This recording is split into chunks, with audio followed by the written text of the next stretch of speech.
Have you ever felt stuck, unable to move forward, speak up, or make decisions, especially in moments of conflict or fear? Could this be the freeze trauma response tied to father wounds?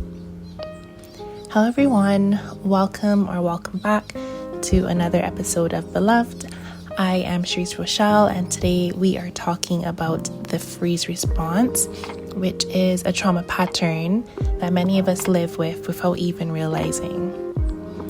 Unlike fight or flight, freeze does not push us into action.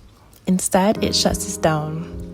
We go still, we go silent, we feel stuck. For those carrying father wounds, freeze may have been a way to survive unsafe environments by becoming small, invisible, or compliant. But while it protected us then, today it can keep us from living in freedom, connection, and confidence.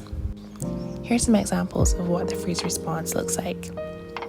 Feeling stuck or unable to take action, going blank during conflict or stress, struggling with decision making, avoiding responsibility out of fear of failure, procrastination or paralysis by analysis, or emotional numbness or shutting down during intimacy. Freeze isn't laziness or indifference, it's a nervous system survival response. Let's look at what causes it.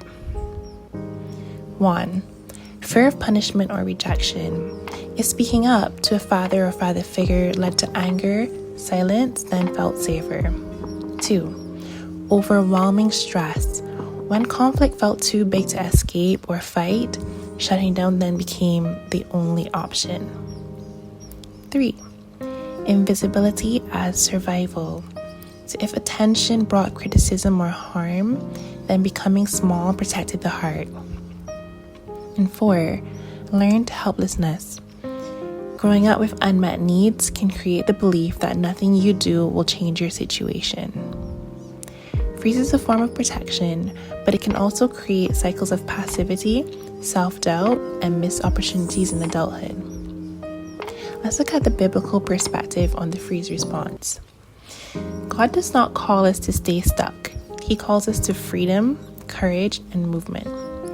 Isaiah chapter 41 verse 10 says, "So do not fear, for I am with you. Do not be dismayed, for I am your God. I will strengthen you and help you. I will uphold you with my righteous right hand." So God meets us in paralysis and strengthens us to act. 2 Timothy chapter 1 verse 7 says, "For God has not given us a spirit of fear, but of power, love, and a sound mind."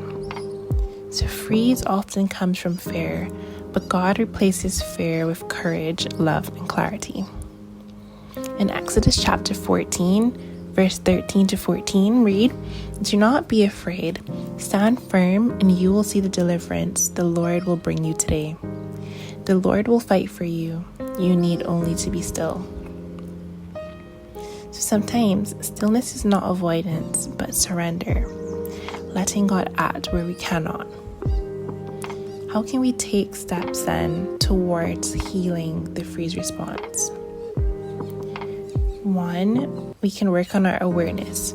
We can notice where we go blank or numb in relationships or decisions. 2, grounding techniques.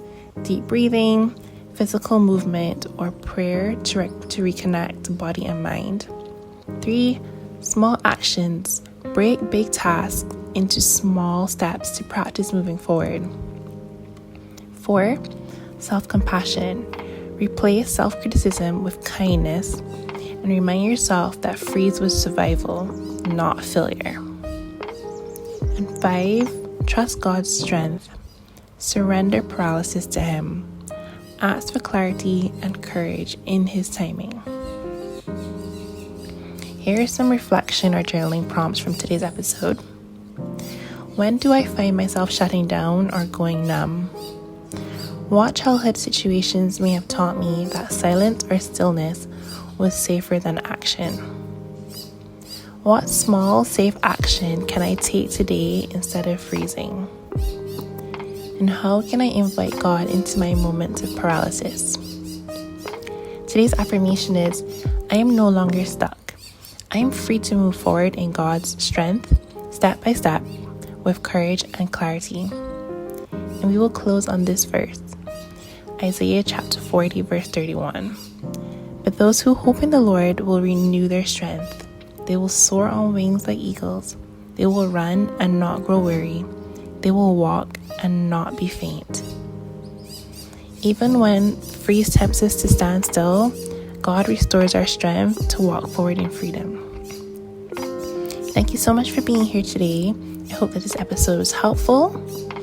Don't forget that you can follow me not only on podcasting platforms, but on Substack, where the episodes are posted originally.